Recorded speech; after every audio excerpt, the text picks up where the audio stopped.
Welcome to tonight's inspiring edition. Trust me, this one is beyond inspiring because there's so much fun on this set already. My guest tonight on What's Your Story? First of all, have I said thank you for tuning into KTN Home? We appreciate that you make the time each week to just join and listen to What's the Story tonight? Well, her name is Miss Tazim Elkington, and we met many years ago, and I'm still a young girl trying to make it in life. I still am. But you're so welcome to the show. Thank you. The max I'll tell people is, all I know is that you look inside me and tell me what's wrong and help me fix it. Whatever it is you call that, you will let us know. But you're most welcome. Thank you. And thank you for wearing butterfly earrings for this interview. You noticed. It's amazing. Thanks. It was actually in your honor, by the way. Because ordinarily this wouldn't match what I'm wearing. But then I said, no, I'm going to have a conversation with the Indian black butterfly. So, hey, butterfly. Absolutely wonderful. Thank you. Of course I noticed. Oh, thanks. You look radiant. Thank you. Thank you very much. You're so welcome. Thank So finally you. we are having this conversation. People should know this conversation is 2 years old, man. Like we were meant to do this 2 years ago. Yes. But everything is at the right timing. Because then I know how to catalyze this story tonight. So butterfly, Indian black butterfly. Yes. Where did that come from? What's the genesis? So the genesis of that is that I was sitting in a Toronto apartment when I made a decision to come back home. Okay. And my older daughter was with me. I have two daughters. Okay. And my younger daughter had made a butterfly chain. And the older one had picked this beautifully sort of carved sticks, and she'd put it in a potted plant and hung this butterfly. And I said, you know what? I've got to look for a company name because I'm going back home. Where were you? In Toronto. Toronto, Canada. Okay. Yes. And she said, I said, it has to be something with, that depicts transformation, change, freedom, and my, not my identity, but a combination of that stuff. And she said, how about Black Indian butterfly, Mum? And I said, and that butterfly, it's got to have something with butterfly in it. And she said, what about Black Indian butterfly? And I said, Indian black butterfly. And that's how it came about. Wow. Just like that. Just like that. And what it stands for really, Yeah. butterfly, because butterfly is the symbol of transformation and freedom. Black, because I really consider my roots, myself, being born on this continent. In Kenya, I consider myself as the black person. Yes. It's not based on skin tone, which color, people get, no colorization. And Indian, because I denied it for at least over 40 years of my life. And I had to come to terms with it and accept it. I couldn't wash it off. What do you mean? I wanted to understand this whole mix of being human. Right. And in order to do that, I had to step out of these little boxes that I'd grown up in. Right. And those meant, the Indian box, that religious box, that community box, that gender box, that educational box, that social box, and so many more. Right. We've all got our boxes, right? And they're so limiting. Right. And so I had to step out in order to experience so much more in order to figure out, who am I? The trillion-dollar question. Who am I? Not that I have an answer and nobody does. You are? No. Nobody has the answer because it's a lifelong journey. And it starts from something, it can be a relationship trigger, it can be a health trigger, it can be an accident trigger, it can be absolutely nothing. And suddenly one day someone's going, what am I doing here? What am I supposed to be doing here? Right. And what does all this mean? 8 billion people running crazy on this planet. What does it mean? So Yes, that explains Indian black butterfly, I trust. So that sounds like there's just like a tipping point, turning point. I don't know what to call it. So by the time in Toronto, deciding to come back home and you want to do something, it's not because you were idle in Toronto. There's work you were doing, there's Yes. stuff you were doing, or even just being. So what's the backstory to that decision you made to we're going back home? I was born here, grew up here, and what took me to Canada was a relationship following my divorce with the father of my children. And then I took a long break, and then I met this lovely man, and we got together, and his job took him to Canada. Okay. And while we were in Canada, we actually separated because we'd been together for 7 years, and it seemed like, the relationship had done its course, which most people find very difficult to accept, because there's this, we have this fairy tale, dreamland, Hollywood story in our heads that every relationship ought to lead to something, right? So when this relationship started to come to an end, I could already recognize it 2 years before. It took me 2 years to build up to the fact, to acknowledge and say, you know what, it's done. And we separated in a very amicable way because both of us had been married before, and this was it was a co-relationship, meaning we didn't get married. Right. And so when I said, it's look at us, look at what we're doing. We don't need to do this. We've done it already. Yeah. And he agreed, and so we decided, right, we need to go apart. So after we went apart, I still carried on living in Toronto, and I stayed another 6 years. And I was working I was working with this master franchise real estate company. Okay. And that year I knew, in 2008, I already knew that was coming to an end. I could feel it. Okay. And I booked my first 10 days of silence, 11 days of silence. It's a meditation course called Vipassana. I'm sure many people have heard of Yeah. it. So I booked my first one in December 2008, and I booked it in June. Okay. And I actually booked it on the basis and told my daughter, I said, by the time December comes, my life is going to be upside down. That's exactly how it happened. And by November, we had a change of management. We were having changes that were not comfortable on the basis that they were changing the entire layout. Okay. And I'd been working from home for 6 years, and they wanted everybody back in the office. And I said, I'm not interested in office politics. No. And I'm not interested in sitting in an office. Yeah. And I used to travel a lot because I used to do a lot of training on tool systems and technology. Okay. So when this happened, I said, right, let's wrap it up. And so this is when I decided, after doing even before, as soon as we wrapped it up, I made the decision, split. It's time to go back home now. Oh, wow. Just like that. Yeah. And so I came back with 4 suitcases. That was all that I owned in the whole world.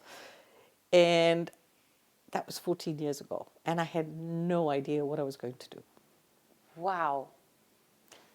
Because I'd spent the major part of my corporate life in tourism in Kenya, 18 years. So I was with a tour operator for 15 years, started from zero, left the company as GM. And by the time I left the company, I was going through my divorce. And so, I was at crossroads. I decided I'm going to dump whatever's not working in my life. And the job is something I needed because I had 2 girls, right? However, I said, no, if I'm going to do this, I've got to start from zero. So anything that, depicted what wasn't fitting with my life, so taking risks, man. Taking risks, I could have done it easier. I've taken major risks in my life. Lost everything, started again, lost everything, started again. I've done this so many times now. And the other day I was sitting and thinking, you know, I could have made it a little easier for myself, but then I wouldn't have been the person I am. And so that's what brought me home 14 years ago, and everything just unfolded on its own. So you came back not knowing what you're coming to do. The match you had was at least maybe a roof over your head. Nope. No, you didn't have that either. No, this was the first time I had to ask for help, because being packaged off lasted 5 months or 4 months and 5 months. And so my mother's sister was diagnosed with cancer, and I knew that I needed to spend a little bit of time with her. So I spent time with her. So I stayed in Canada for another 5 months, and I did what I needed to do. And so when I came back, before I came back, I had to ask for help. And the only person I could ask for help from was the same man that we acrimoniously had a divorce with. And I just called him up and I said, listen, this is the first time I'm asking. I'm coming back home. I have no idea what I'm going to do, but I need some help for 6 months. Once I land, it'll sort out. But for 6 months, I will need some help. And really, he was amazing. Oh, wow. So yeah. So I started from zero again. Yeah. Absolute zero. Yeah. So by the time, so fine. So the name Indian Black Butterfly, that's the name, right? Right. Yes. So by the time your daughter just helps, bring that to the fore while you're still in Canada, then you land here and you obviously want to do something with that. I want to do something with that, but I have no clue. What that is? No. You just knew there's a name. Yes. So you are looking for a name for what? I don't know. I just said that I've got to create an identity, and what's that identity going to be, and what's that company going to be called. And by the time I landed, I still didn't know what I was going to do. And it just took a life of its own, because I met 10 days into landing, I met Kobe Kihara. And we started to speak, and she says, so what have you been doing? What's really, what would you like? I said, I have no idea. The only thing I know is I've come back home. And I said, when I come back home, it'll be on the basis that I need to talk about progressive change. And that was it. So tell us about the core of your work. So the core of my work has significantly evolved from 14 years ago and keeps evolving. So the core of the work was, I remember I was very fortunate that my first workshop, if I remember correctly, was with Njerika Beberi at CMD.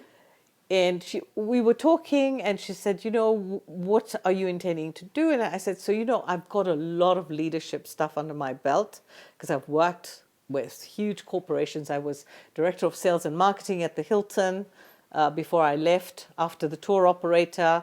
Then I worked with Alitalia as a consultant, then with this huge franchise real estate company.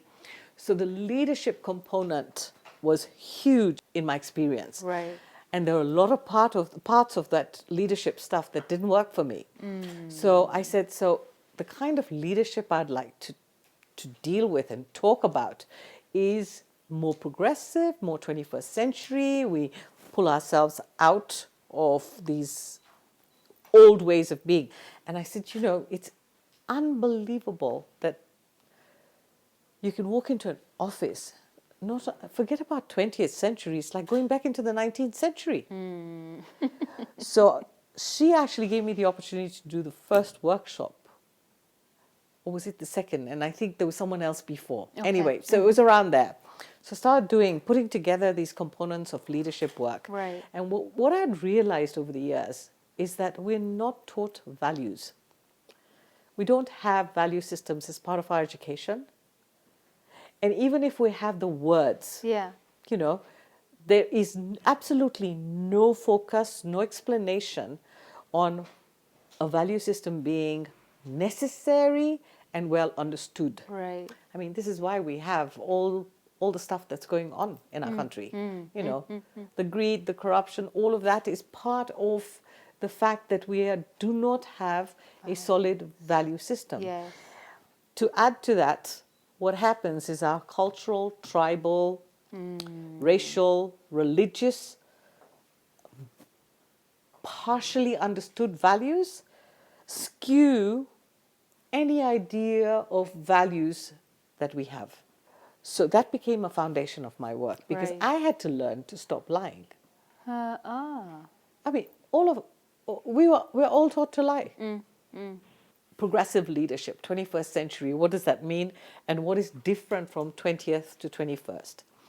And so that started to take off. And next thing, I was being hired by USAID and UNHCR and Tribe Hotel and leadership work, management stuff. And I was like, oh my God, there's something here, because it's working, Yes. it's making sense, Yeah. it's creating shifts, Yeah. leaps and bounds. Yeah. So I kept working with that. So that's one part of my services. Right. The other one was speaking about topics, very unconventionally. So I was invited to be a speaker. And as I was invited to be a speaker, very unconventional, very challenging, direct, and very untraditional, non-traditional. Right. Okay, so I went with that. So I started speaking at forums and workshops and retreats. And then I started writing for magazines and people and whatever. And then I started doing therapy based on the fact that I had done all this work on myself. Right. And all this self-work started, I'd say, in my 30s. However, I think I would say from the time I could understand, which was like 4 years old, Right. Ah. 5 years old, Right. because that's how my life panned out. My mother left when I was 3. My father wasn't around. So I grew up in circumstances that, looking at other people, it's like, but everybody has a mummy and a daddy and a house and a na. That wasn't my story. Okay. So I think this was very inherent. Yes. So I started slowly with the therapy, and I'd had some experience. I'd already started workshops in Toronto before I left. So then I came back and did this. Yeah. And between 2015 and 2018, I studied hypnotherapy and regression therapy, which took this entire ball game into another dimension, completely, because they are such amazing tools. Yeah. And most people have a very limited, skewed way of looking at hypnotherapy. Yes. Or hypnosis, as they call it. And I just want to clarify that in a minute. Yes, please. What we use that we call integrated clinical hypnotherapy is only used for the pure reasons of healing at the deepest level of the subconscious mind. And the same with the regression therapy. It is not what people watch on TV, and it's used as entertainment, making people bark like dogs and cluck like chickens. Yeah. Or the other part of it, the dark side of it, that people are robbed and all of that. Yeah. This is not what I'm talking about. No. So that's my suite of services. And by the way, I actually somebody asked me if I would marry them. Okay. Because they didn't want a religious traditional wedding of any sort. And I said, yeah, sure. So I'll help you guys do your vows. And I did that one time in Lamu. So I'm constantly evolving. Evolving. Yes. Yes. So whatever it is you do in service to others also happens to you. Yes. It's very, very personal. Yes. I like that. So the methods you use, hypnosis and, which was the other one you said? Regression, transpersonal regression therapy. What's that? Transpersonal regression therapy is a combination of modalities, and this was an 18-month postgrad course we had to do. And it has similarities to hypnotherapy. However, it's on its own, and it has many strands and different ways of getting your client to go back Regression means going back to points where wounds are caused or start. Okay, we do the same with hypnotherapy as well. So what do these modalities do? These modalities are extremely powerful and extremely effective. Right. Okay, and Yeah. it's not me hypnotizing you or me regressing you. What it is we work together as a client and therapist, and the most important part is the way I do my process is I say to clients, I will not see you for 3-4 sessions because that doesn't make sense. Yeah. So if you're 30 years old and you've lived 250,000 hours, how are you going to sort yourself out in 6 hours? Please, let's start being real people, right? So I don't do less than 10 sessions per client. Okay. And then the first 2, 3, 4 sessions, depending on how old a person is purely mapping out their history. Because if I don't have your history, I don't know where your wounds started. My God. Okay? Yeah. Most people will call me and say, Tazim, so I've got anxiety, or my relationships are not working, Yeah. or I bring a certain type of person into my life every single time, or I haven't been able to get over my issue with my father or my mother or both. So all of us have all these wounds. Yes. What we have to understand is that we're carrying generations of wounds. These haven't started today. These have been going on for generations, okay? Generations. So, for example, do my children have mother wounds? Of course. Do they have father wounds? Of course, okay? Because we've been carrying it for Generations. goodness knows how many generations. So, mapping out the history basically helps to identify where the core issues are, the core wounds. Yes. Now, can we change what happened in the past? Not at all. What can we change? We can change the perception. And how do we change the perception? By healing those unresolved emotions around the actual wound. Okay. So this is the wound Yeah. created by mother, father, whoever. Yeah. It's open. Yeah. And this openness of the wound creates all these unresolved emotions: sadness, resentment, pain, hurt, fear, okay? And the list goes on. Yeah. And then we heal those, the wound closes. Automatically, your symptoms then start to heal as well. And there may be some aspects that you have to also work with so that the symptoms actually heal. Because, for example, say this created a problem with drinking, Yeah. or a problem with eating, or gambling, then those habits and behavior have to be broken as well. So you will pause there. Yes.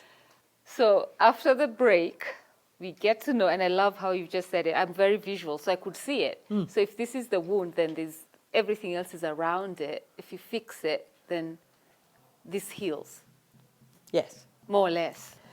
Yes. However, we don't fix. Okay, we'll come there. I used the wrong word. I am sorry. We don't fix, okay? Commercial break, then we back. Oh my gosh, what? So mine says, I picked patience, okay? Let me ask you something. Let Yeah. me ask you something. Yes, Tazim. Don't you like to control stuff? Where? Are we having a session? No, we're just questioning. Yes, I like to, I just like to ensure things are in order. Let's not use words like control. A control and perfectionist. You talked about perfectionist earlier. So anyone that's got control and perfectionism automatically will lack patience.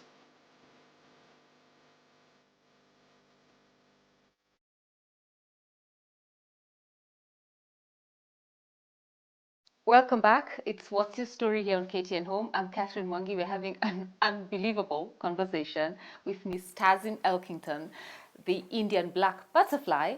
And if you're just joining us, you've done well, because we all have wounds, by the way. We just all have them. Some of us seem to carry them, we have perfection, but actually the most perfect ones are the most wounded, in my opinion. And I'm sorry for the stereotype, but I've just found that to be true in my experience. And so there's things we deal with that we cover or we mask. And Tazim's work is to unmask that and help you identify, how do we just stop the pain or the bleeding, whatever the case may be. So we touched on hypnotherapy, and the other one, I just remember the word regression, Transpersonal.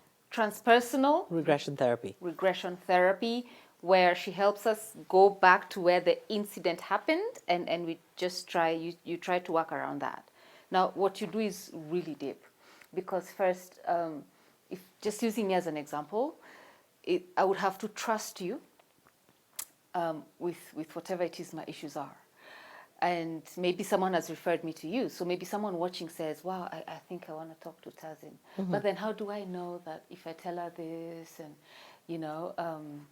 what will she do with that information? No, I can't trust, because naturally human beings don't just trust. How does it work, the trust factor?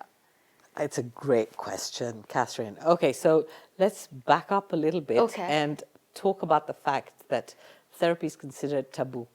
Yeah, yes, that too. Let's start with that one. Yes. And then come back to how it works. Right. So therapy, especially on this continent, but more in our country, is considered taboo. And why is it considered taboo? Because if you say there's something wrong with your state of mind, then you're sick. Okay? And we have to overcome this. Yeah. Okay? Yeah. And I think Kenyans are doing really well now. Yeah? Especially post-COVID. During and post-COVID. Yeah. Ooh. Huh. People are realizing, no. Yeah? I am not feeling okay. I am not feeling okay. I've got to do something about this. And so I'm starting to see a real shift. Okay, that's cool. Because what people need to understand is that when you heal, you're healing an entire lineage. Yeah, I've got goosebumps running through, okay? You're healing all those generational wounds, and you're going to create a different way of behaving with generations to come. So powerful. So please stop making therapy taboo. Make it a priority. Number one, you don't have to come and see me, because I can only see so many clients every month. I haven't got the capacity, all right? There are amazing therapists in this place. We have lots of different types of therapy. We have a lot of different modalities. Yeah. So therapy is available. What I would suggest is really interview your therapist, because this is important. Yeah. Your therapist has had to have done and carries on doing their work every day or every week. Right. Because if they're not doing the work on themselves, they are going to transfer those wounds to you. You didn't think about it this way, eh? No. Of course. Because it's energy? Transference? No. Or what is it? Whatever, say for example, I have been divorced. Yeah. So say I have an issue with men. Uh-huh. And then you come to me and you tell me I'm having an issue with men. I said, I'll put you off men for the rest of your life. Right. You'd be like, stay That's single. an example. You tell me to stay single forever. That's an example. Oh my goodness, I've never thought of it that way. And the questions would be, what work are you doing on yourself? How long have you been doing this? Because honestly, I've seen very young people coming into this work. They haven't cleared their baggage. They haven't done the work. Because if you want to go and get a degree or you want to get a diploma, it's like this. That piece of paper doesn't mean much, does it? Yeah. I can tell you I've been doing it for over 3 decades. Right. And I still come up with roadblocks. Yes. On and off, because it's like, okay, did I deal with this already, or is this showing up in a different way? What am I supposed to do with this? Like now I have a major thing that's going on, And I'm like, what am I supposed to do with this? And then I realized, but this is not mine. Ah. Oh, it's not mine. It's being projected. And it's being projected on maybe how I was 30 years ago or 20 years ago. Is it fully mine? No. And maybe it's mine. Uh-huh. However, what do I do with it? And like, okay, I'm going to let it show itself. Right. It goes on. Because we're always interacting as human beings, right? The trust component. Let's come back to the Ooh, trust component. So, okay. So I'm very, very direct Yes. and very upfront. So Yeah. when someone contacts me and they find me in all sorts of ways, Yeah. they're referred by other people. I've had clients call me 5 years, never do the stuff, and then come back to me 5 years later when things are falling apart again. And so people find me in all sorts of ways, okay? And when they contact me, if they email me or they call me, I have a clear conversation with them. So first of all, I ask them a little bit about themselves, Right. why they're seeking therapy. Right. I also tell them that this is not going to be an easy process. Are they fully committed? Are they going to dive in? And my therapy is not superficial therapy, neither is it soft therapy. It's hardcore. So you're going to have to do the work. Okay. I said, don't come to me because you want me to fix you. I'm not going to fix you. You are going to learn to heal yourself. I will be the catalyst, the mirror that will guide you, lead you, show you right through, give you different ways of being. However, the work is yours. And so how do we create the trust? The trust starts from the first phone call to me explaining to them about the history and telling them that, you know, their symptoms will heal once they heal their core issues, and they would probably have to do some work on the symptoms as well, and that they can't hold back, because if they're going to hold back, they're interrupting their own healing and sabotaging themselves. And I will pick up on that and I will not accept it. So I do a gentle introduction, pretty clear. And so when they come, we just get down to it, ask them if they have any questions, and we get into it. Right. And by the time they start to unravel their entire rainbow of experiences, that in itself creates the bridge of trust, because they know it's not, that information is not going anywhere. Yes. They know I am there to really be the person they were looking for Yeah. after 30, 40, 50, 60, 70 years, Oh God. to help them have a little bit of peace. Yes. And catalyze their healing. So when Tazim came here today, she came with a bag that had these little balls. Someone will grab these balls. Let me. Who wants to show them? You. Okay, Caris, you can see them. Yeah. So Tazim brought these balls. So there were quite a number, and we all picked. All of us picked. Like, how many are we? I think maybe 8. And so we picked, thinking, oh wow, we picked something nice. And so mine says, I picked patience, okay? Then she says, oh, you don't have patience. And I'm like, what do you mean? Yeah. So everybody picked something, and then whatever it is we picked means we are lacking that virtue, that quality, that. So we have this here, and so we were all arguing with you, saying, no, but I have this. What do you mean I have this? In fact, Biwot, who's taking this particular shot, returned his gift. He said healing. He said him is fine. Everybody picked something. Yes. So could you just explain again? I know you've said this to the crew, and some are still like, they don't believe exactly what you said, and most people agreed I don't have patience. Internally, I think I have. Maybe I don't express it well. You have patience? Huh? Really? Let me ask you something. Let me Yeah. ask you something. Yes, Tazim. Don't you like to control stuff? Where? Are we having a session? No, we're just questioning. We just, Yes, I just like to ensure things are in order. Let's not use words like control. A control and perfectionist. You talked Oh about my perfectionist gosh! earlier. So anyone that's got control and perfectionism automatically will lack patience. It's as simple as that. And this is not an opinion or a judgment. Right. It's just that this helps us to understand where it's coming from. Right. And you probably had a parent that made you want to do Seek things in a certain. perfection. Yeah, and I'm probably guilty of that with my kids. Yeah. And I was the so, golden child. So the golden child had to meet its Gold height. standards. And yeah. So how about you pick another one and then we see what you pick? Hey.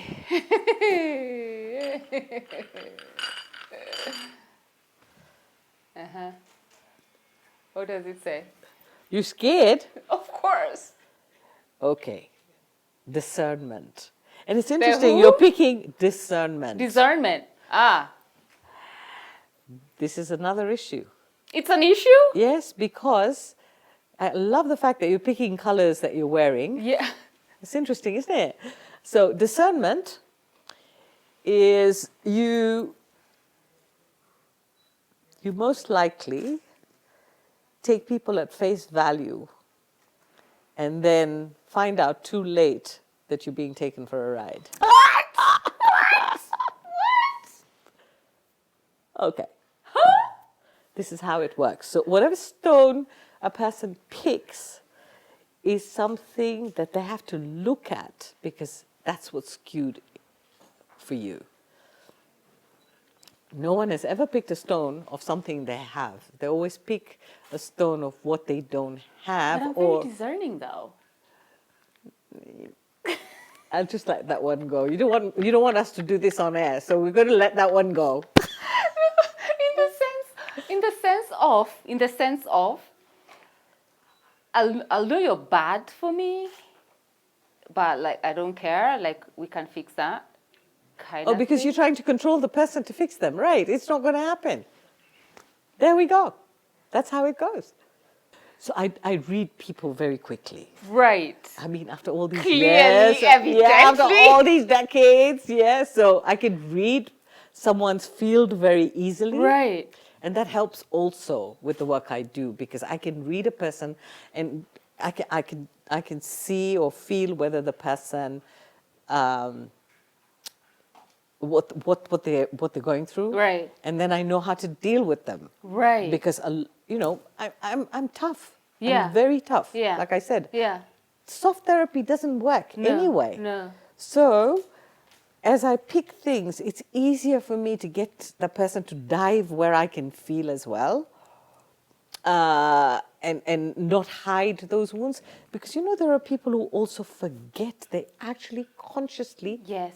block. Yes. And then they don't realize, but that's going to affect their healing. I am not about to ask what my field is saying because, Let's just call it blue with the blue moon. With the blue moon. With the blue moon, eh?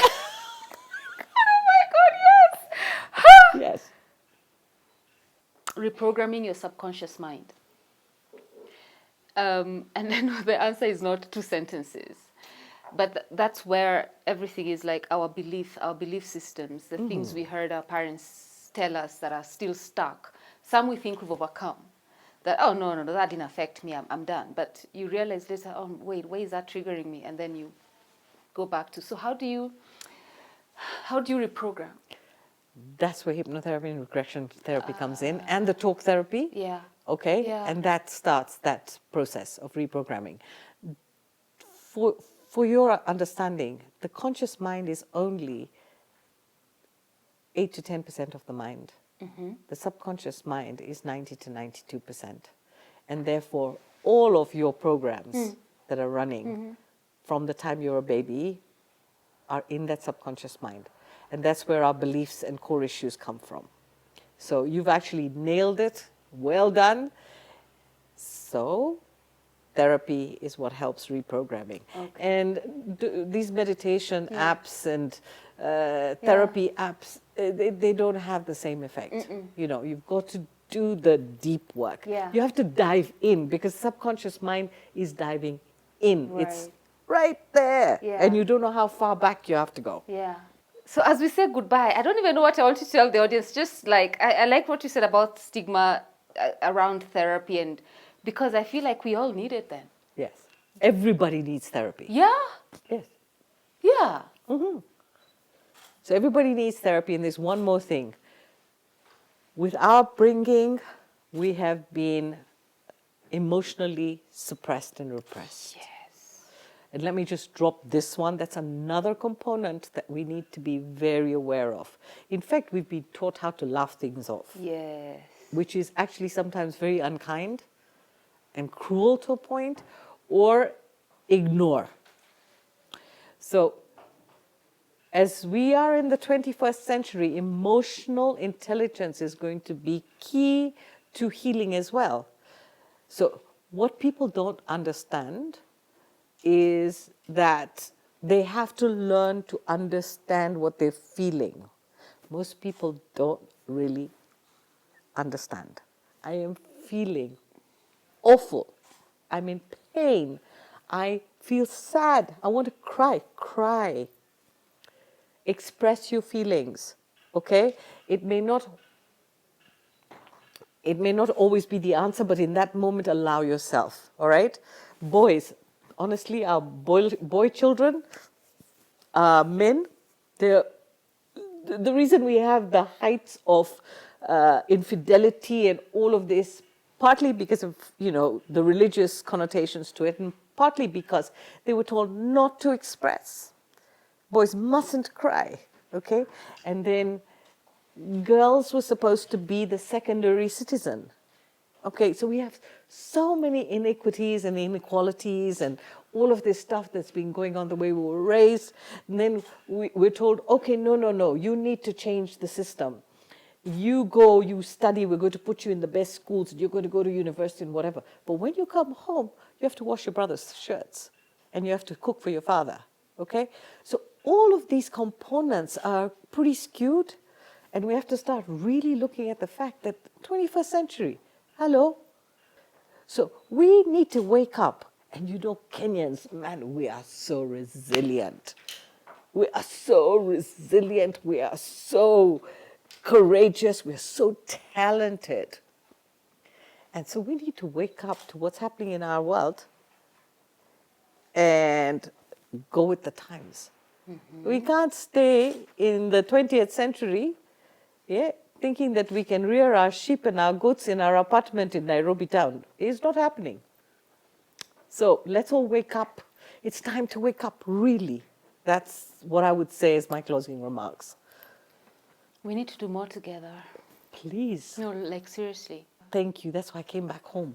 Yeah. Because I said, if I'm going to come back home, it's going to be able to do work with the people it's my people. Yeah. I was born here. Yeah. You know?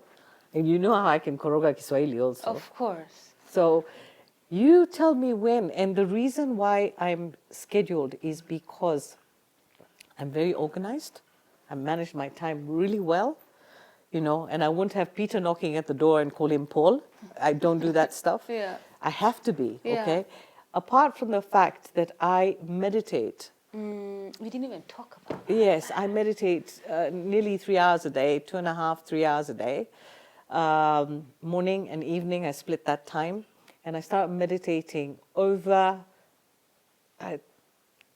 started meditating 32 years ago, when nobody even knew what that was here. And my time revolves around that as a schedule. And this is something else that Kenyans must know. Meditation does not mean you're going to come out of your religion or your faith. Meditation is something that's going to help you to center. And what I do is transcendental meditation.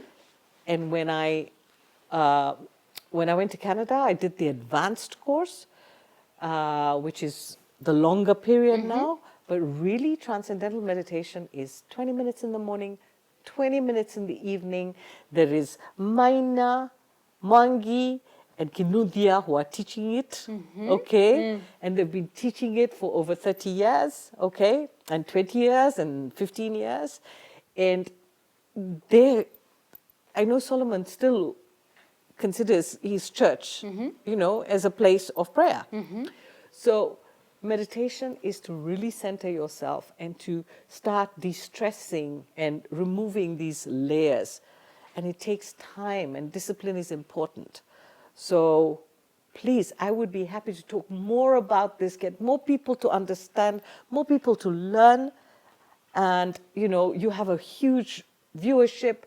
So yes, I'm happy to share more information. Gosh, man. Anyone watching wanting to reach you? Please check out my website, Tazim, Tazim.net.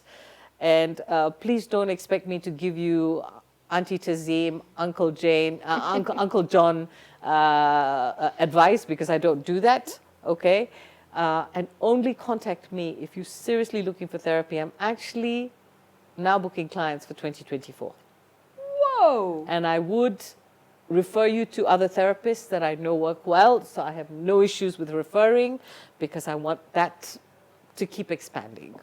That's awesome. Millicent's question was, how is it you're 63 looking 50?